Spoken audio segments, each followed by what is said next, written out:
Welcome back into Exit 99 Sports. As always, my name is Caleb Deloach, and I think the snow is all melted. The ice is gone. We're practicing, playing games, all those good things. So we're fully back in the swing now of sports, athletics, everything. No foreseeable issues now heading into the month of February and middle part of February here, and closing out the seasons on all the fall sports. Honestly, we are at the final month, pretty much. The postseason's coming up here in February for some, or late February, early March for some basketball as well. So, we're right in the heart of it. We had a busy week this past week.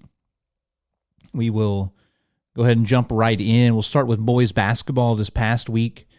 All the way back Monday, February 2nd, we had a game here in Cape County. Saxony hosted Kelly. I believe that was a makeup game. I think that was supposed to happen sometime during the snow and ice, all that good stuff. Kelly came to Saxony. Saxony got the win 46-44. I was pretty impressed. It was a game I thought, hey, Kelly is tough, but this is a game that I think Saxony could win if they play well, and they did. They held on, won a close ball game, which has been kind of the one issue I've talked about all season with this team. They've really struggled in close ball games, whether it's they had a narrow lead late, or whether they were trying to go ahead after coming back, whatever it might be. And yeah, they did it. They closed out a close ball game. They got the win over Kelly. Played well. It was not easy. They did not make it easy. I think Kelly missed 4 free throws in about 3 seconds of game time or something crazy like that would have put them ahead multiple times, but whatever. A win's a win. They all count the same. So they're going to close out. They close out that win, and they had a busy week. So we'll get more of Saxony here. It didn't go really well the rest of the week, but rest of the week, Tuesday, Jackson went on the road to Charleston. That was a game that I was covering on the radio, and Jackson won 68-40. Indians played really well. It was pretty much controlled.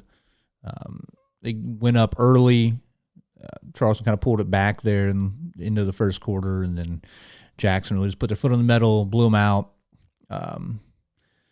It was an ugly game at times. There was a ton of fouls early, especially in the first half. It was a really funny deal, at least for me, honestly, because whatever. I had a pretty good inclination of how it was going to go in the end, but Jackson commits like the first 6 fouls of the game. Charleston had 1 or 0 in the first quarter, and then the second quarter starts. Mind you, it was at Charleston, right? So Jackson starts getting downhill. Charleston foul, and then it's like 5-0 Charleston fouls in the second quarter, and then they're mad now. Their fans are all freaking out in the stands below me and Cody, who were calling the game, and so it kind of is what it is. It is what it is. They didn't enjoy the foot shoe being on the other foot. I know Coach Williams got teed up, and it just snowballed. They kind of let the foul situation go to their head, and Jackson just played really well. I mean, they gave up 40 points. John Ernst played really well. He played really well defensively. That's one thing I want to get out of this game is the way Jackson played on the perimeter. Charleston's whole thing was, Jackson's going to switch. Jackson's very comfortable switching 1 through 5 with John, being able at 6'8" to guard people on the perimeter. And Charleston, that's what they went to every single time. They put him in ball screens, got the switch onto smaller guards, which, their entire team is a guard anyway. I don't know why it was really imperative to try to get a great, some special matchup. There really wasn't a matchup that was more beneficial than others at times, but he switched on to little guards over and over and over and over again. And, he acquitted himself nicely. They couldn't drive by him. He gave them the space to say, hey, you want to shoot? All right, well, I'm 6'8". I'm going to be able to contest, but I'm going to give you enough space to where if you do try to drive, I do have a step on you. And, I don't know if they scored on him a single time. I don't know if there was a bucket. Maybe one pull-up mid-range went in. He did phenomenal. His one-on-one defense out on the perimeter was really good. And then Will Thomas had 26 points, and a part of a big, big week for Will. I talk about in the post game when I interview Coach Brownsberger a lot, how this kid just doesn't do anything fancy. He just cuts to the basket, gets open, hits open threes, gets out in transition, hits the offensive glass.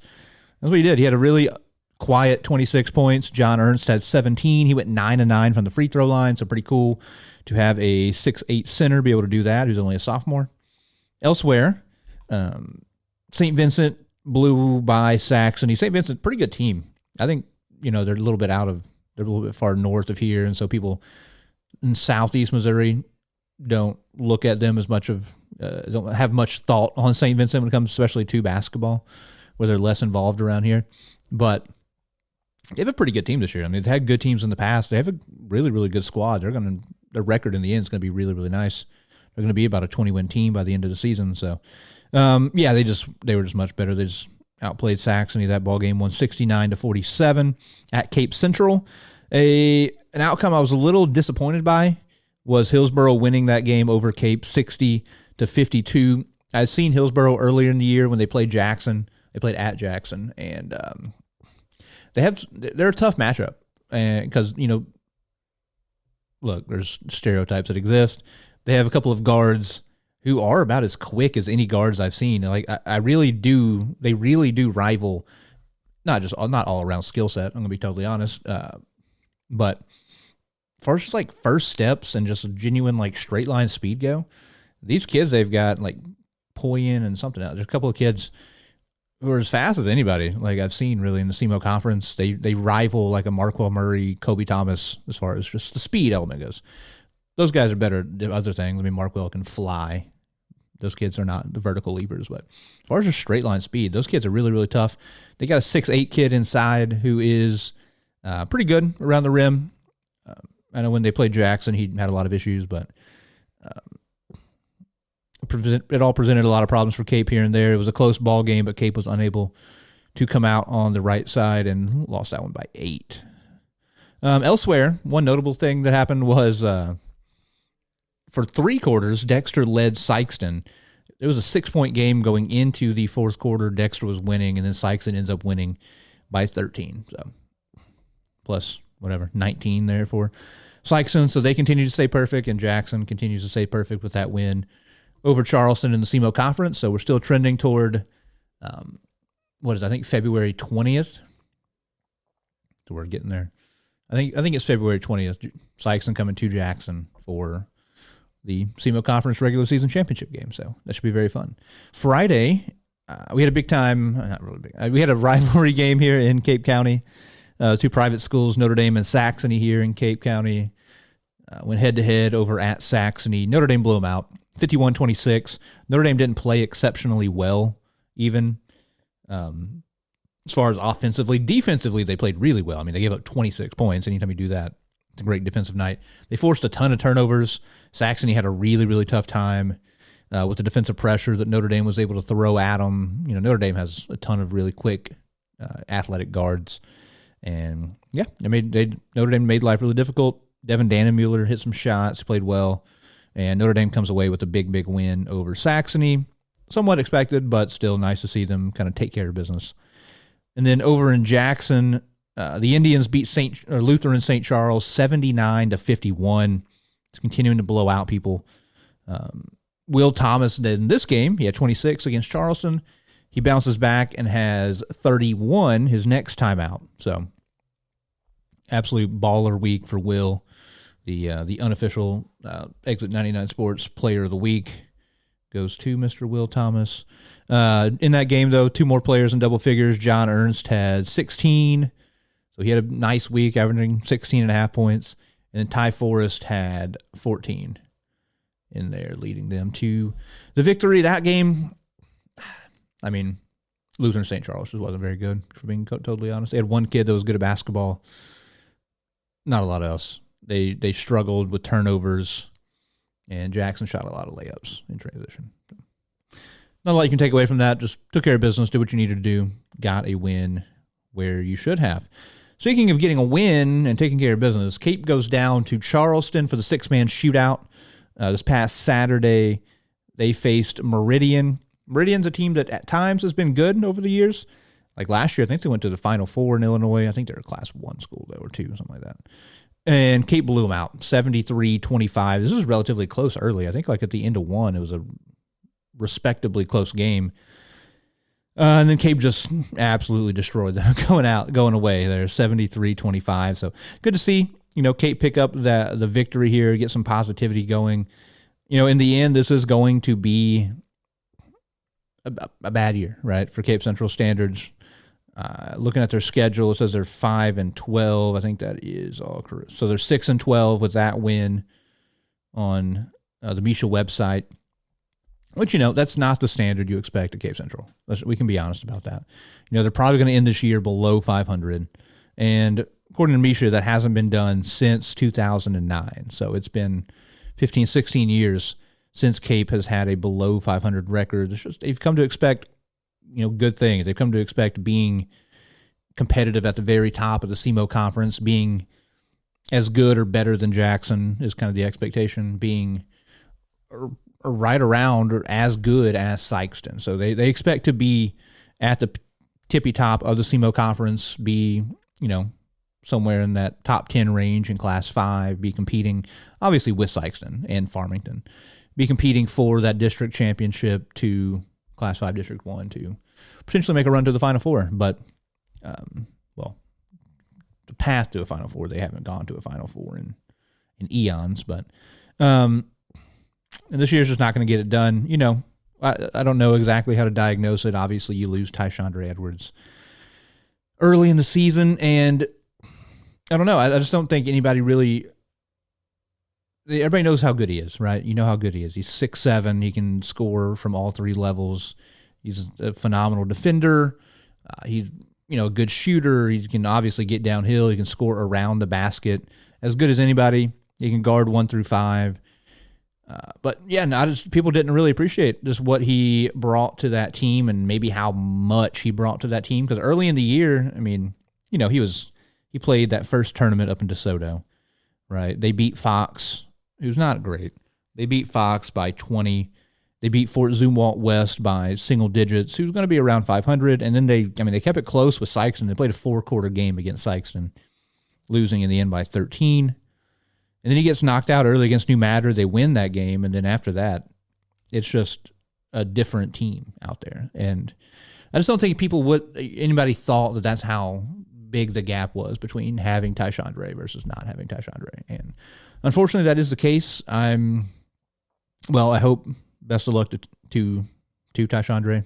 I think I talked about this a while back whenever he got hurt, but wherever he ends up going in the future, and wish him the best, obviously. But I'm really optimistic some of these kids can grow and develop going into next year. You bring a lot back, but, I'm kind of eulogizing them here. We've still got a month left, but, it is just kind of like, hey, what could this team have been? Because it's going to be a rough week this week, I think, maybe. We'll see what happens.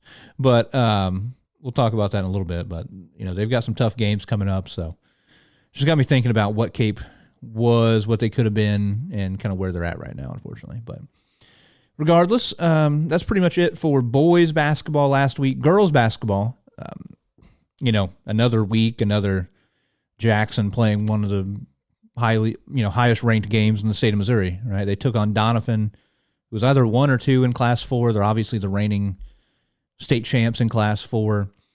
It was at Jackson. I did get out there. I did have boots on the ground. I watched this game in person, and yeah, Jackson's just a lot better. They're just better at basketball. They completely shut down Doniphan's offense, and conversely, on the other end, Jackson just had an easier time scoring than Doniphan did. Doniphan shot 12 of 39 from the field.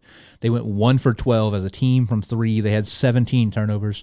Now, Jackson turned it over too much. That was an issue. That was why Doniphan was hung around for a while. Jackson turned it over too much. They had 17 turnovers, but as a team, they were just better. But then the big difference maker is Lauren Dory. If you don't have somebody who is as big or more physical or whatever it may be, as athletic as Lauren, you're going to struggle. She was the difference maker. She was hitting the offensive glass. She was scoring. If you let her catch 2 feet in the paint, I think she scored almost every time. She finished with 17 points. She had 8 rebounds. She had the Doniphan forward, Monahan, whatever it is, in foul trouble all game. got her in foul trouble early, got her to foul out maybe in the third quarter, maybe early fourth, something like that. But, yeah, I mean, Jackson they just controlled the game. They were just simply more athletic, and they just had more than Doniphan. And I was really impressed. They did a great job on Carson Haygood. Give a shout out to Kate Deck. I mean, she had 12 points, 5 steals. They had Kate Deck face guarding Carson Haygood, which, shout out to her, like taking on that assignment. Says a lot about her, the ego, the lack of one at least, and like, hey, I'm a 20-point per game scorer. I want to go get buckets, but instead she accepted a defensive assignment and stuck to it and did a really, really good job. Made the Haygood girls' life really, really difficult. She finished with, I think, 17 or something like that. She did score in the end. A lot of that came in garbage time whenever it honestly felt like it didn't matter anymore. And she made 1 3. She's a kid who can shoot the lights out, and Jackson did a great job. It was just an unbelievable half-court team defense game. Jackson they did pressure, but they did a lot of their pressuring in the half court. They were trapping.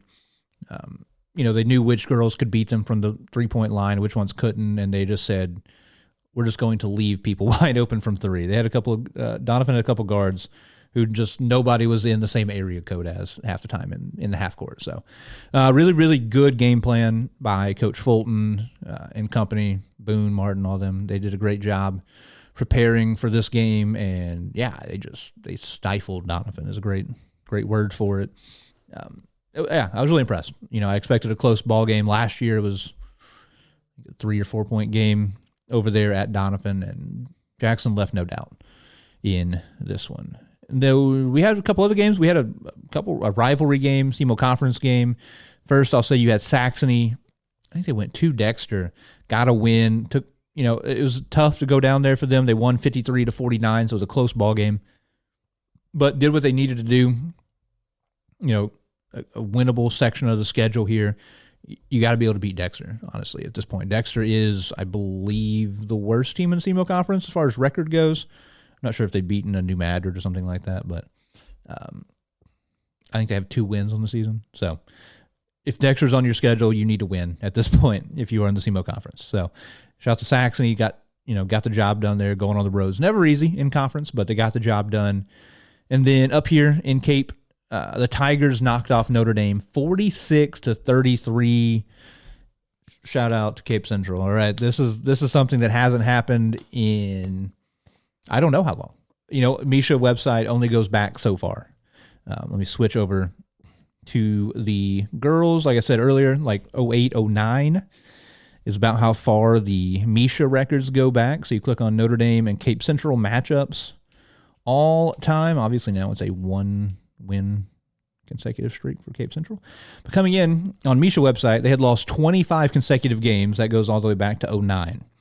I don't know how much further that goes back, how long Notre Dame had beaten Cape Central consecutively total.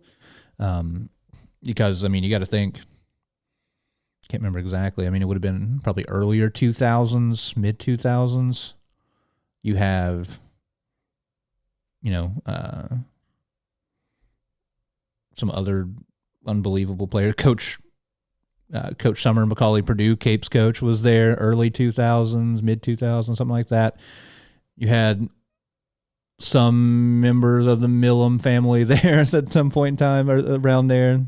So, yeah, this streak could have lasted 25 years, 30 years. I have no idea. I don't know how long it went back, but at least until 2009, at least 25 consecutive games, Notre Dame had won over Cape. That streak is finally broken. The Tigers win 46-33. What a ball game. Shout out to them. You got, Jamie Dawson-Ide had 12. Nidra Ivy inside had 9. Caden Kern had 9. Abby Davenport had 8. Allie Cairns had 7. Ava Miller on the other side for Notre Dame. I think she finished with 10. That was neat. It was, kind of witnessing history. I genuinely can't remember the last time that happened. So it was pretty neat. Very, very neat to see. Very cool accomplishment for Cape. Shout out to Coach Summer getting it done. Also, shout out to the student section. I want to shout out to the Jungle. They showed up big time. I don't know what the directive was or what the conversation was ahead of time. But let's be, you generally get about half to a quarter of the crowd you do for girls basketball games around here as you do to boys basketball games. So to see the Jungle come out and be loud and have fun and be encouraging to the girls on Cape Central, have to feel like they made a difference in the ball game. So shout out to the kids, man. Shout out to the kids for showing up, student section, obviously the parents who show up every game. Shout out to you guys. But yeah, congrats to the girls. Congrats to the coach who got the big win over Notre Dame. But conversely, flip side to Notre Dame, it's getting away a little bit here, unfortunately, right? Notre Dame kind of going the wrong direction. This is a program that's trying to find, what direction they're going, where they're at right now. Try to establish a base here, pick up some wins. I mean, you look at the schedule; it is stacked top to bottom.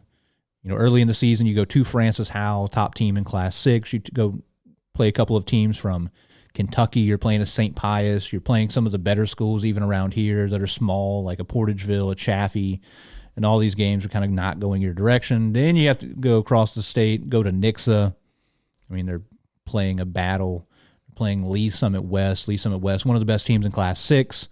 These games just are not going their direction, so it's kind of a compounding of, we're getting beat up a little bit, and then we're also getting the confidence beat down at this point where you're losing, 3-4 games consecutively between wins. Because this week, I mentioned it, Cape Central beats Notre Dame. We got another streak broken, unfortunately, at the hands of the Bulldogs. I'll just jump to it later in the week. Saxony host Notre Dame. The girls get the win over Notre Dame. That was the first win since probably pre-Rubel sisters. Go back to there. It says 2018. 2018 was the last time Saxony had beaten Notre Dame. And mind you, this is a Saxony program. Before that, they had won, 1, 2, 3, 4, 5, 6, 7. They had won 7 times before over Notre Dame consecutively. And then Notre Dame won a bunch in a row there. But yeah, so this is just a tough season for Notre Dame. They've got seniors that are good kids that have been on this roster playing for a long time. And, you don't want to get down on them. Girls that are playing really well still at this point in the season.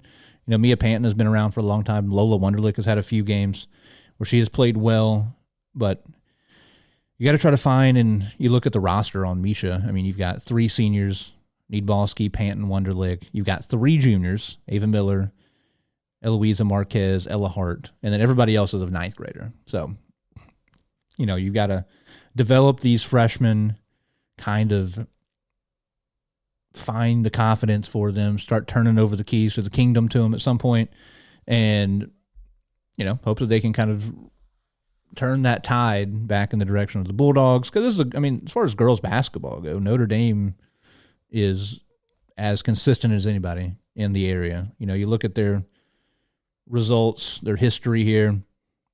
They had a little bit of they had a down couple of years, mid-2010s. But before that, they were in the Final Four back in 2010, competitive around the area. They're winning 20 games a year. They won 6 consecutive district championships from 19 to 24. They went to a Final Four. They were Final Four competitors every year with the Rubel sisters. And, you lose some talent like that. You lose, just think about it. You lost Lexi and Tori Rubel, right? Those are 2 girls who signed, their D1 college basketball players. You also had somewhere in there, I can't remember everybody that was there. You had like a Riley Berger was there. You have the younger Rubel twins that are there. You have Nevaeh Lucius going to Missouri State. You have all these players, and then even you had Liza Barnett this past year. You had lost it. Olivia Wagner inside. You had Skylar Kraft. You had so much talent the last several years. You lose so much of it, and it's hard. And girls are trying to step up in positions that they hadn't really been in.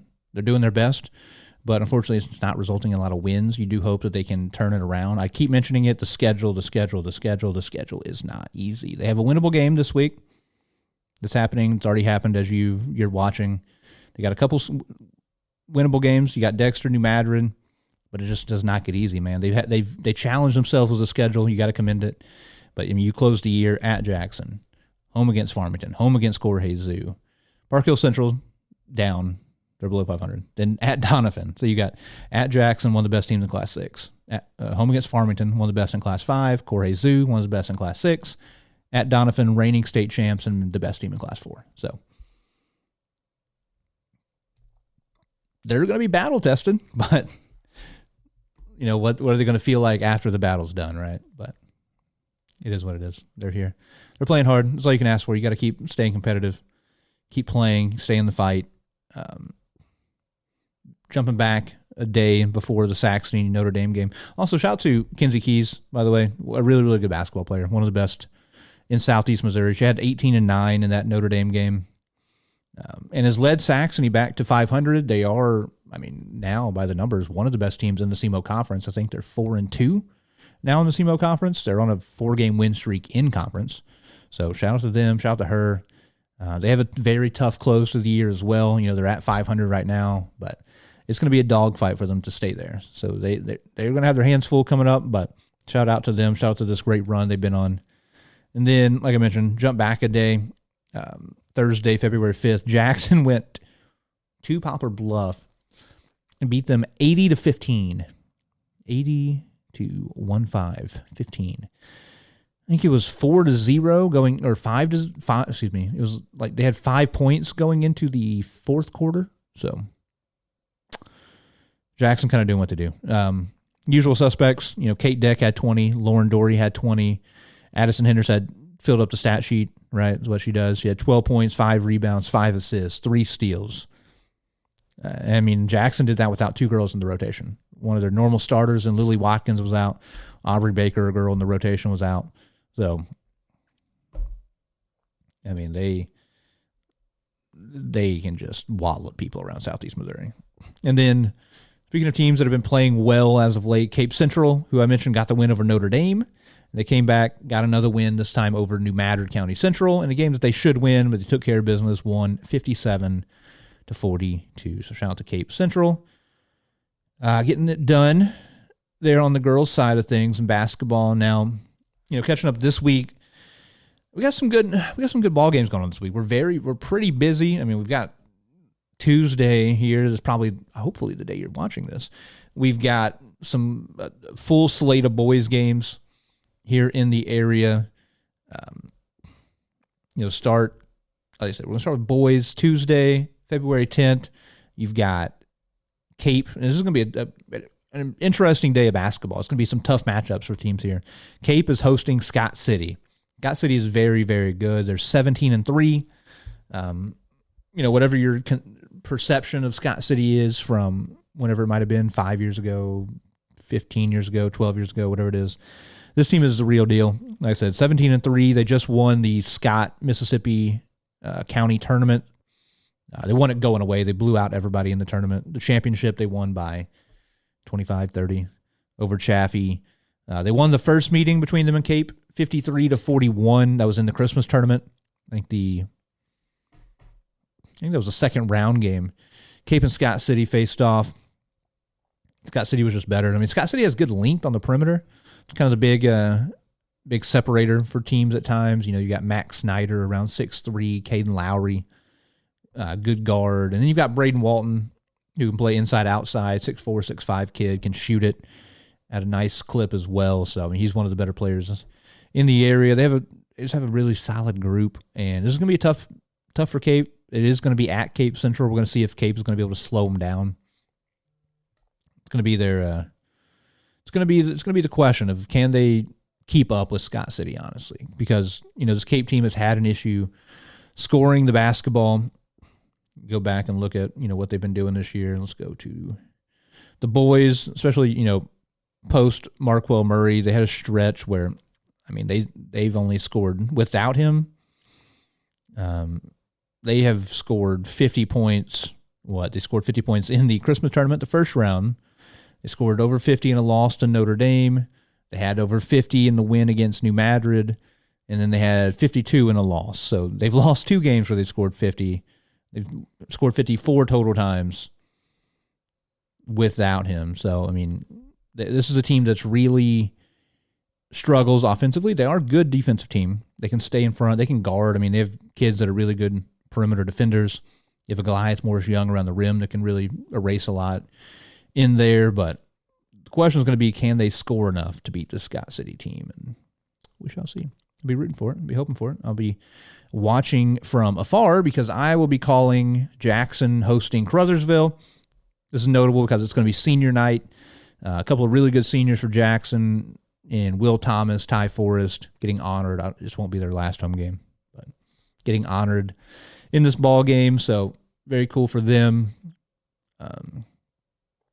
Two kids who did not have prominent roles last year and who are both now the leading scorers on the basketball team. So you had a Will Thomas coming off the bench, playing a few minutes a night, averaging like 2 points a game. You had Ty Forrest, who played very irregularly, if at all, last season for long stretches.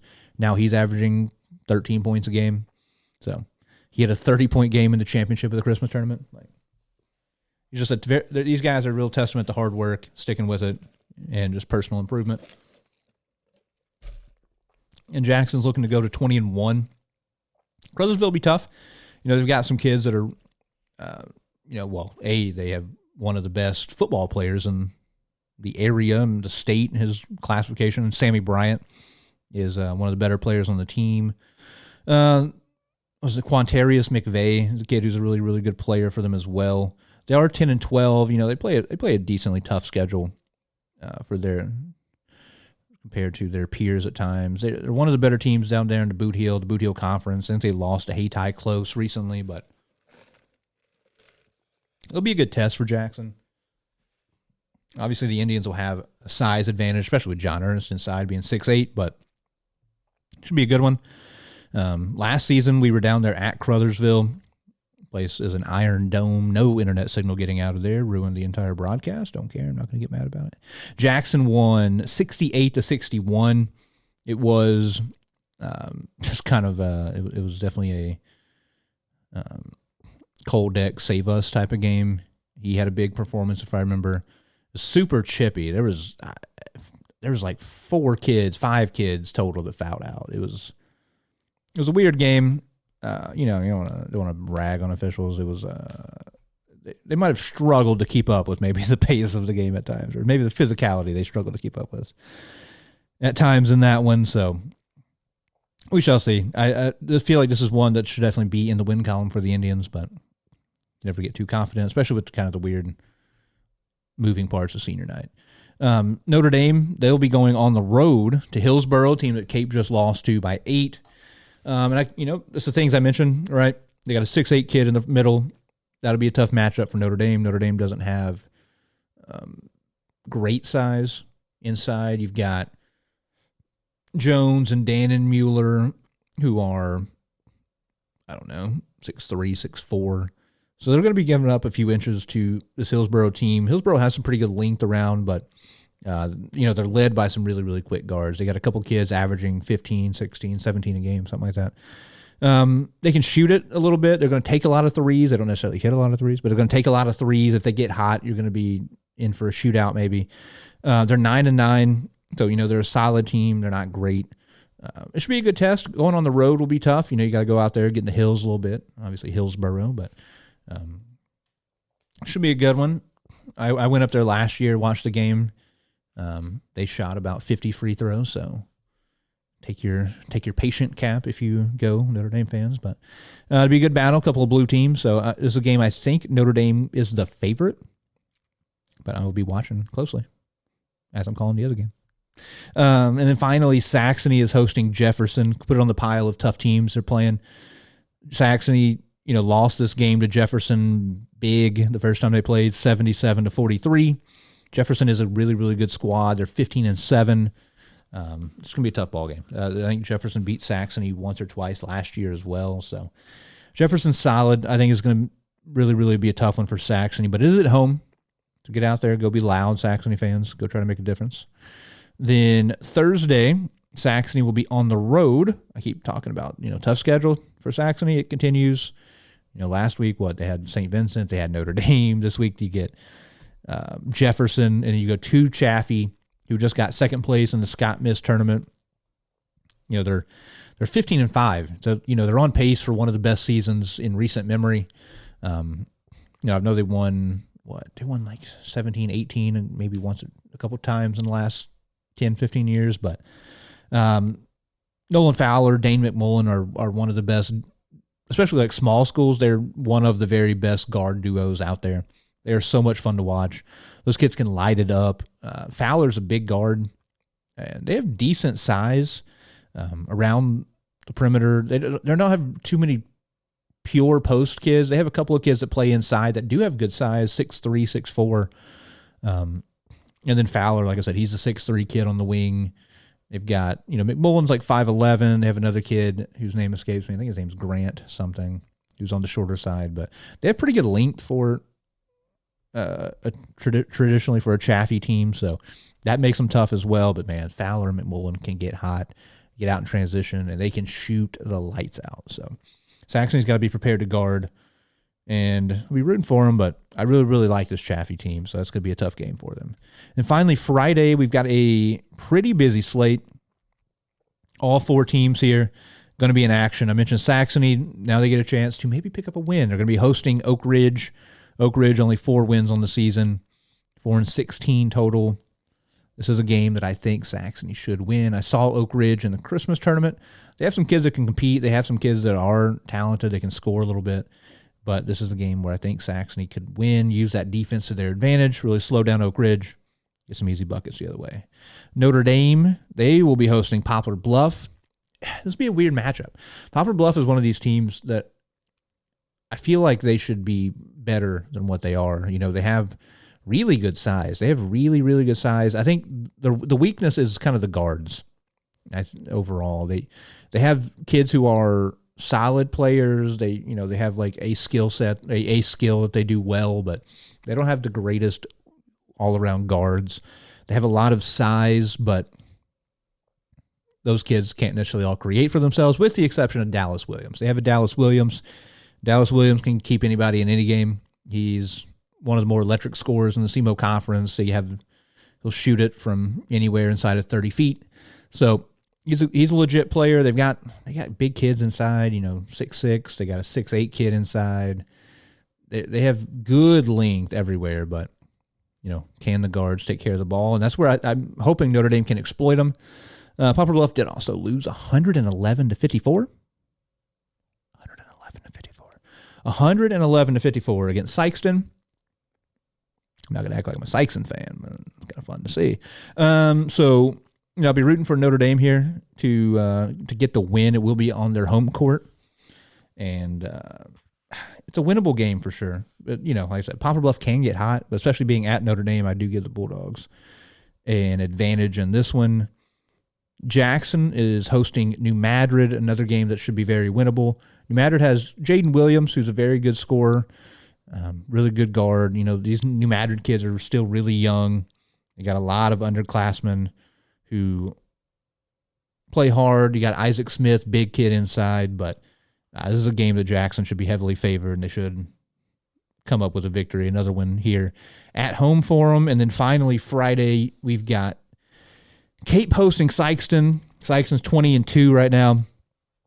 And this is a game that can get out of hand if the Tigers are not able to take care of the basketball, right? Sykeston is very deep. They're very talented. They get up and down. They've got, Marquell Murray, who's always looking to put up points on his old team. You've got Kobe Thomas, who just scored his 1,000th career point in his first year as a starter. They are a very deep, very talented team, and it's going to be a tough matchup for Cape Central, right? They're going to certainly have their hands full, as everybody has. This is a team they lost. They played a competitive game, but that was with Tyshandre Edwards early in the year. So I don't love their chances. I know Cape can get down and guard. So the hope is here they can make it ugly enough and keep it low scoring enough that they have a chance late, but this is going to be a really, really tough one for the Tigers, in my opinion. You just look at the raw numbers here of scoring. Sykeston's averaging 79 points a game. Cape is averaging 50. Sykeston's given up 53 Cape's given up 55. So all indicators point toward the Bulldogs here in this one, but no time like the present for an upset. So we shall see. Over on the girls' side, a lot of games that are happening as I'm currently talking. Behind the curtain here, I'm right now. It is Monday, February 9th at 6:50 p.m. I have been looking down here because I've been watching some games that are going on. I know that Cape lost at Kennett. This was a game that was there for Cape to win. Obviously, winning close games on the road is very hard to do. Cape had a lead late, but too much Elise Edwards, man. Kennett forced turnovers, went down, got buckets on the other end, and Cape was unable to hold on to a lead. It got away a little bit. It looked like, I think it finished a 14, 15-point game, but it was not nearly that big of a deficit. Cape was leading by 4 with like 5 minutes left in the game. So Cape Central drops that one. I think that makes them 8-12 on the season now. Kennett kind of keeps propelling themselves toward the top tier there in the SEMO Conference. Saxony is on the road at Portageville. Like I said, I'll talk about these games next week as we know the finals to them. Jackson is another day, another dollar. They're playing maybe the biggest game in the state right now, up at Principia. Principia, number 1 in Class 3. They're 20-2. They have a real case for being the second best team in the state of Missouri. Everybody's fighting for the second best team, right? They're probably, they're a top 5 to 10 team regardless of classification in the entire state right now. They lost in the state title game last year. They're number 1 in Class 3, like I said. They're looking to get back there.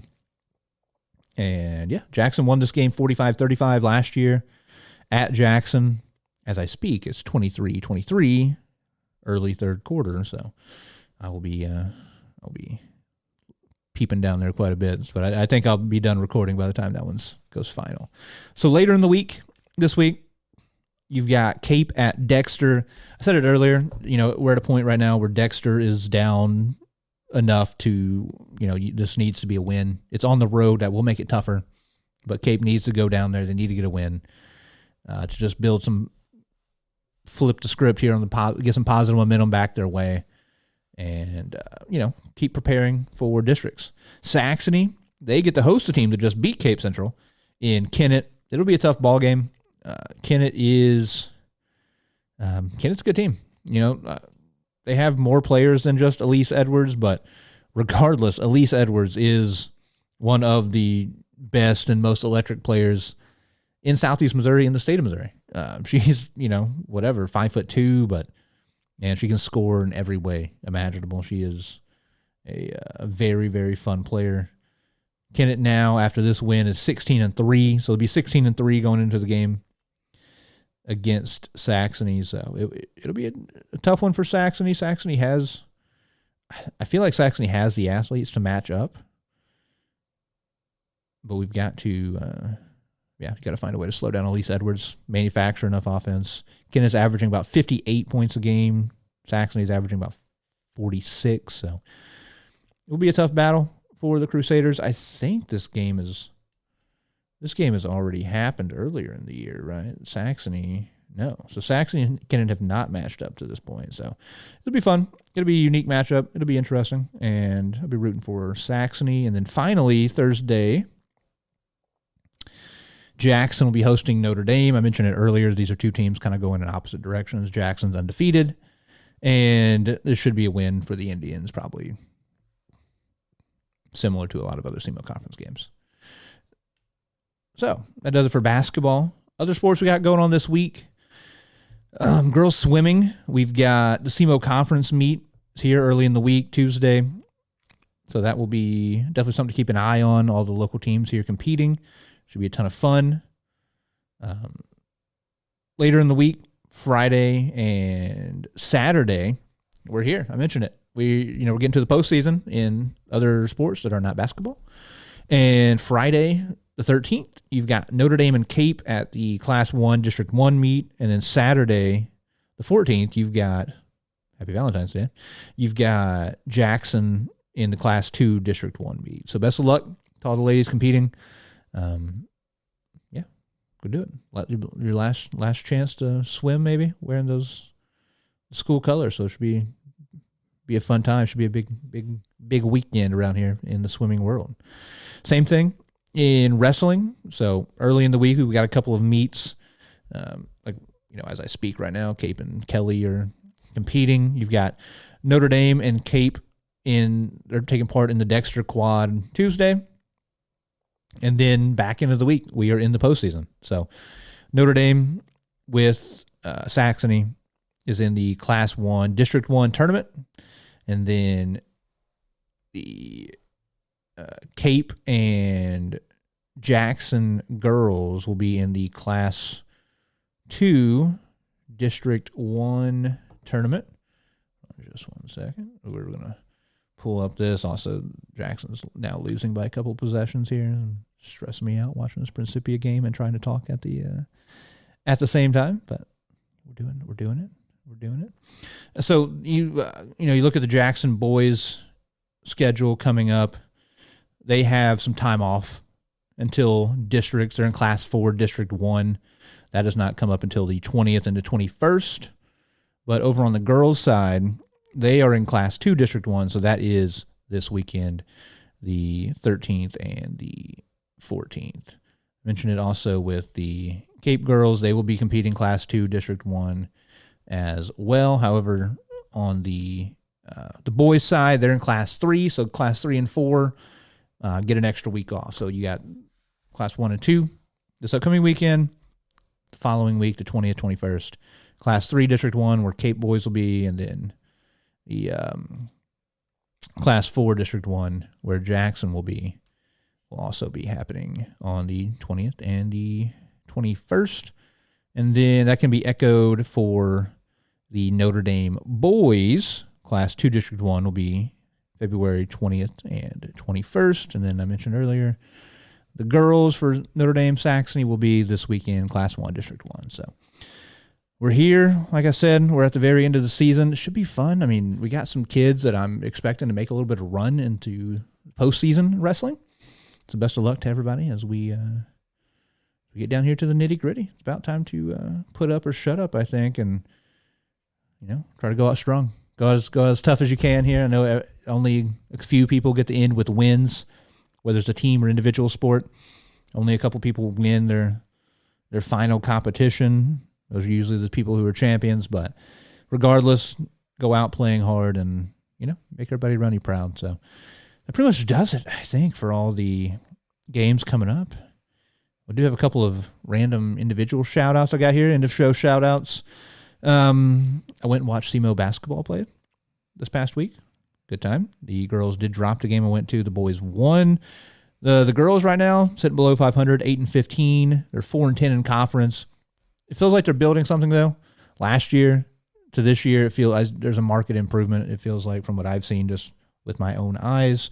And then for the boys, they're playing really, really well right now. They're at time of recording, they're 15-10. They're 10-4 in conference. They won 6 straight games, all in conference. They're playing really well. They're shooting well. Luke Almodovar, however you pronounce his last name, he just put a dude on SportsCenter a couple days ago, so that was pretty sick. So shout out to SEMO. They're playing well. And then another young man from around here, Cameron Williams, starting forward for the Portland Pilots. They had one of the biggest upsets of the year against Gonzaga. They knocked off number 6 at the time, Gonzaga. One of the biggest upsets, like I said, of the year. One of the bigger ones all time because, if memory serves, they were like 22.5, like 23-point underdogs going into that ball game. So big time win for them. You would have never expected it. I do just sit down and watch most of his games because they usually also happen at like 10 p.m., 9 p.m., 10 p.m. So it's conducive to my lifestyle, which is putting a 2-year-old to bed and staying up and watching late night college basketball. That's what my lifestyle is, if you're wondering. It's really exciting. For me, I like watching college basketball. And so he's been playing well, though. Shout out to him. Cam played well in the win. I think he had 14 in that game, that win over Gonzaga. He's averaging 12 and 5 right now. He's shooting over 50%, about 80% from the free throw line, over 31% from 3. Shout out to Cam. Playing really well, really representing this area well. And then finally, we've had a few kids sign officially. I'm sure there's a bunch that I'm not going to mention. There's a couple I saw recently online on SEMA Ball, whatever it might be. A couple of kids from Jackson, baseball players, also football player, and Drew Parsons. Drew Parsons signing with SEMO for baseball. Adler Flynn signing with Rend Lake College. It is next to Rend Lake, which is kind of between Mount Vernon and Benton, Illinois, if you're unfamiliar. Here over there in southern Illinois. And then Maya Tebow signing with Calvin University. Shout out to her. Grand Rapids, Michigan's where that at? It's like west central Michigan. So pack a coat, Maya. Good luck up there in the cold. Have fun playing soccer. I will be inside. But no, seriously, shout out to all of them. Really, really cool. Congrats to them, obviously, individually, all the hard work they put in, but also congrats to their families. They had a huge part in it as well. All the hours and days and years spent driving them to practices up and down the state of Missouri, all over the country for a lot of travel sports. So it's a whole family affair whenever a kid signs. So very, very cool. Congrats to them. And I'll be shouting out all the other people I see as they continue to do so, as we are now, on the other side of the second semester, and we're closing in on the finale of the winter sports calendar here. So it's kind of sad. I am a basketball guy by nature, so as we get near the end of that season, it does kind of feel like the year just kind of ends in my brain. But we're getting ready for some spring sports action. I keep seeing the Jackson baseball coaching staff as like every day been like 50 days, 49 days, 48 days until first pitch. So we're getting ready. People are practicing some. I'm sure they've been practicing for a long time, but we're getting close to real practices for spring sports, things like that. But we've got a few more weeks left here. Calm down, everybody. Calm down. We got a few more weeks of basketball. We got a little bit more wrestling. We got a little bit more swimming. So everybody, hold your horses. But we're almost there. We're getting down to the nitty gritty. So like I always tell y'all, you're running out of time. Go watch some of these kids play. They've been putting in a lot of work. They work hard. The coaches work hard. So go support them and go show them that you're proud of that hard work. So thank you guys as always as well for listening, watching. Appreciate it. Make sure to like it, subscribe it, share it, tell your friends, tell a friend to tell a friend, and we'll be back with more next week. I'll recap these games here that are going on, girls basketball early in the week, and then jump into what all has happened and recap it and do it all over again. So thank you guys for watching. Thank you for listening. Have a good one, everybody. I'll see you in the next one.